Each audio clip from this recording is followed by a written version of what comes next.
Ny position ministère ny intérieur mikasika an'izany décret zany araka loharanom-baovao de hoe mba niezaka ny soulever ihany zareo tany amin'ny préfecture zany nangataka tany amin'ny ministère ny intérieur hoe aiza ihany le décret bon tsy afa manoatra moa zany satria misy an'izay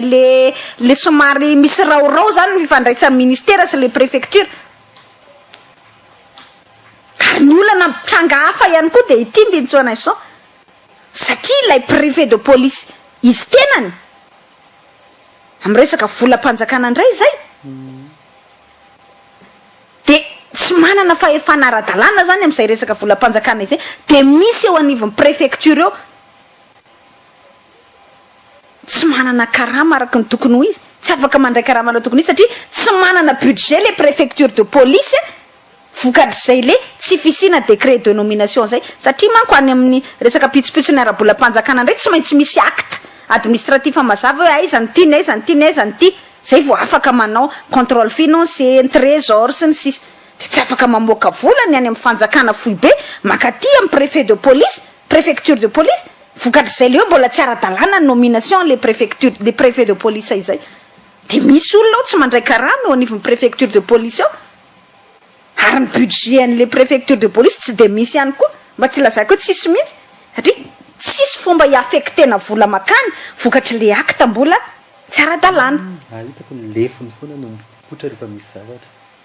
zay tokoa ngamba no mety satria ny lefiny voatendry ara-dalàna ny lefiny ndray misy décret de nomination ara-dalàna marina tokoa zay fa isaky ny tena misy raha tsy hoe cérémonie officielle nga fa autant que possible de saika ny lefitry ny préfet de police atrany no mipotra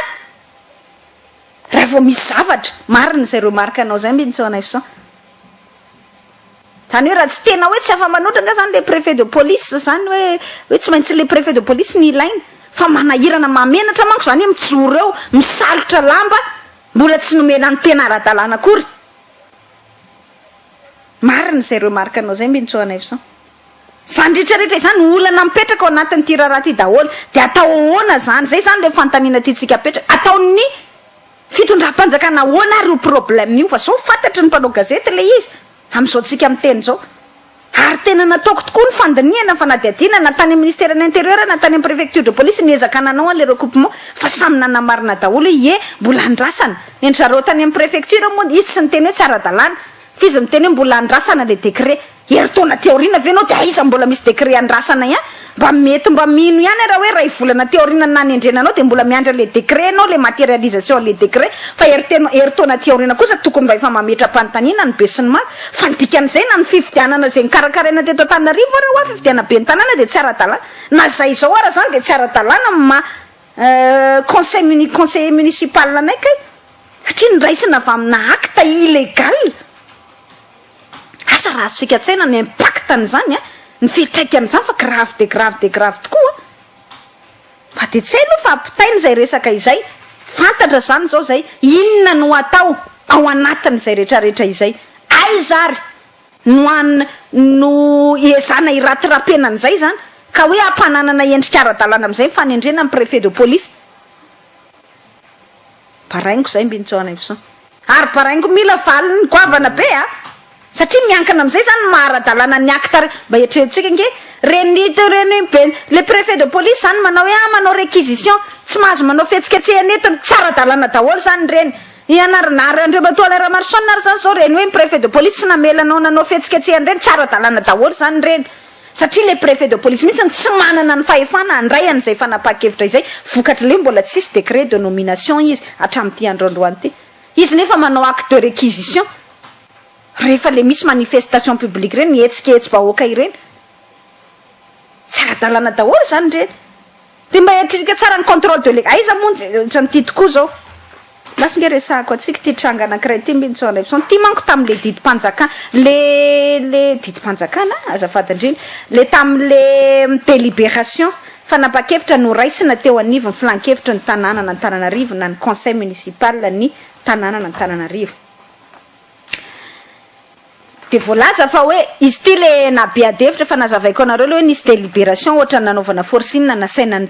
no lanina zay teo anivon'ny conseil municipal mikasika indrindra ny le hoe fanomezana tany sy trano ny mpiasa zany de hoe avela ho fainy na ny hoe avela ho fainy anaovana baillon fiteotsika na avela ho vidina mihitsy izay tany commune izay zany na ny tranony commune izay zany délibération conseil municipal izy io no raisina tamin'ny taona 2024 de am'izao tonga ny fitantanany lalora valimanana de tedaviny ny lalora valimanana ho foanana tsy hoe tedaviny fanasainy no foanana zany raha tsorina de hoe ny exécutif ny nangataka taty amin'ny commission infrastructure taty amin'ny conseil municipal hoe foany io de nanamarina ny commission infrastructure an'le zay de mangataka mba ho délibérétsika ozy ny fanafoanana ny didy na le délibération no raisina tamin'ny taona 2024 io manome alalana ny commune anome amin'ny alalana vente directe na vente location na baillon fiteotsika ny trano izay ipetrahan'ny mpiasan'ny commune de ireo mpiasan'ny commune mipetraka ao anatin'ireo zany afaka mividy an'le izy amin'ny alalan'izay vente directe fa vidy mivanta fivarotana mivantana na fampivarotana vente location na baillon fiteotsika fampanofana maritra. De tamin'ny 9 volana oktobra 2024 de nisy taratasy nataon'ny préfet de police na Antananarivo renivohitra tondra larana 2097-mid par préf-Paul par CL par CTD point 15 du 16 octobre 2015 io taratasy io avy any préfet de police de milaza hoe je sous-signe préfet de police d'Antananarivo, représentant de l'État chargé du contrôle de légalité auprès de la commune urbaine d'Antananarivo, certifie par le présent que l'acte contrôlé a effectivement été pris et élaboré suivant les règles prescrites par les lois et règlements en vigueur régissant la matière et qu'aucun recours ne sera intenté à l'encontre du dit acte numéro 009 bis-CUA par CM par délib par 12 du 18 avril 2012 qui a été enregistré au registre du courrier arrivé à la préfecture de police d'Antananarivo sous le numéro 817 du 21 juin 2012. Nature de l'acte, délibération municipale. Aussi, on a la non-rétroactivité de la loi sur l'application des textes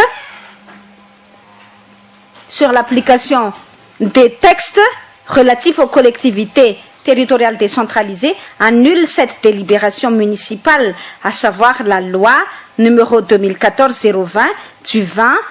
27 septembre 2014 et la loi numéro 94-008 du 26 avril 2015. En fait de cas, le présent certificat est délivré pour servir et valoir ce que de droit fait à Antananarivo le 16 octobre 2015. Ity zany de taratasy nataon'ny préfet de police nakaria amin'ny commune Antananarivo renivohitra milaza manao hoe tsisy certificat de non recours misy zany hoe tsy nisy fitorinana tao mikasika ny délibération no raisina tamin'ny 2012 io certificat de non recours milaza zay kanefa kosa mba ozy ho fampiarana ny lalàna mifehandreo vondrom-bahoaka hitsinja raha-pahefana satria tsy misy ozy non rétroactivité tsy misy ozy le hoe manakery zany ny lalàna manakery amin'ny zavatra efa nitranga tany aloha ny lalàna taty aorina zay le atao hoe rétroactivité de nofoanany préfet de police ilay délibération municipale tsy anana ny préfet de police fahefana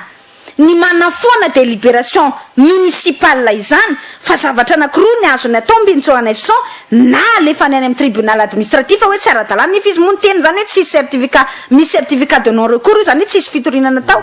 na averiny any amin'ny commune Antananarivo renivohitra hoe avereny ty fa misy zavatra tsy ara-dalàna ao fa izy zany tamin'ity nataony tamin'ny 16 oktobra ity de tena tsy ara-dalàna mihitsy hoe ny annuleny ny délibération municipale tsy manana fahefana manao annulation na manafoana fanapahan-kevitry ny commune izany mihitsy ny préfet fa na izy hoentany any amin'ny tribunal administratif hoentany eny anivon'ny fitsarana hoe tsy ara-dalàna ty na averiny any amin'ny commune avereny ty fa tsy ara-dalàna io zany de fa acte tsy ara-dalàna ny raisiny io préfet de police ankehitriny io grave be zany Bintsona Efson tena acte tsy ara-dalàna ao anatin'ny tsy ara-dalàna acte tsy ara-dalàna ao anatin'ny tsy ara-dalàna marina mihitsiny zany tamin'ny 9 oktobra io nefa ny base nafototra ny angany le conseil municipal antiky Madagasikara teo anivon'ny fivorianay hoe foany ndao ty andraisantsika délibération foanana satria efa mifoana amin'ny préfet de police or le fanafoana amin'ny préfet de police tsy ara-dalàna tsy afaka tsy manana droit iannuler délibération municipale zany izy tsy ara-dalàna le fanafoanana izay nataony mbola anapirofoko amintsika zany fa betsaka ny zavatra tsy ara-dalàna ndraisan'le préfet de police fa io mo ohatra anankiray tena nataony mazava mihitsy le tsy ara-dalàna nataony fa na ara-dalàna le préfet de tsy ara-dalàna zay indrindra na ara-dalàna le préfet de tsy ara-dalàna ty na ara-dalàna koa ary ty de tsy ara-dalàna ihany satria le préfet mbola tsy voatendry ara-dalàna zany hoe ny contrôle de légalité rehetra natao teo anivon'ny commune tsy ara-dalàna fa na ny fanendrena ny lehibe ny tanana na le fomba fidianana ny fifidianana na alana ny be ny tanana io sy na alanana ihany koa de tsy ara-dalàna Bintsona Efson tena grave zany tena grave eo amin'ny lafin'ny administration fa tena milomano anatina tany tsy tandalàna zany tsika ty Bintsona Efson kanefa ny conséquence an'izay grave be fa de zay ny antony nanazavako anareo azy tamin'ity androandroany ty hoe misy an'izany trangan-javatra zany nge le retsy mba jereo zany trangan-javatra izany fa mety anahirana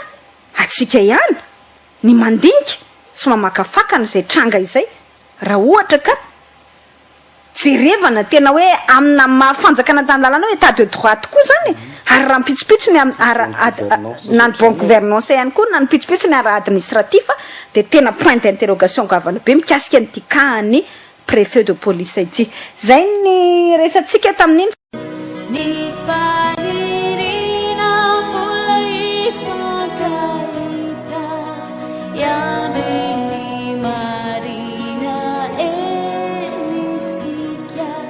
Sadly